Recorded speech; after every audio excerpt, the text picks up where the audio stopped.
Chapter 5. Snooky Rothenberg was my pianist. He had been my pianist, also my musical director, sometimes chauffeur, bodyguard, and de facto manager for the 2 years or so since I had become, in my own, usually more or less facetious term, a pop vocalist to be reckoned with. Before Snooky, I had been forced to throw my act upon the mercy of a succession of glaringly mediocre and usually under-rehearsed house pianists, which, believe me, shouldn't happen to a dog act. Snooky Rothenberg was also my very best friend. We shared a relationship of such unnatural, nearly symbiotic closeness that almost everyone assumed we were lovers.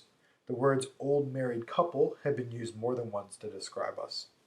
And we did behave like two people who'd been breathing each other's CO2 for 20 some odd years, when, in fact, we'd known each other for less than 3. We had pet names for each other. Snooky, when not calling me honey, or where he managed to spread out over 4 or 5 syllables, usually referred to me as JR, which I rather liked, or John John, which I liked a bit less. But I could hardly afford to be choosy about nicknames. It was I who dubbed Sidney Rothenberg Snooky in the first place, after Snooky Lanson of the old Your Hit Parade show, for the simple reason that I hated the name Sidney and liked the name Snooky.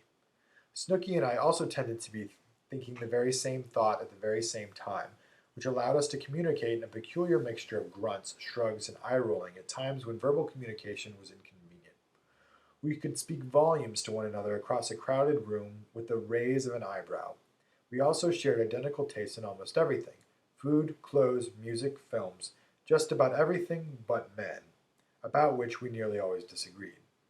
So why, you may well wonder, were Snooky and I, two people with so much affection for one another, two people with so very much in common, not lovers? Usually when people asked, and they often did, I'd explain it as a classic case of two people who simply became friends too fast to ever become lovers, which was the truth, if not the whole truth.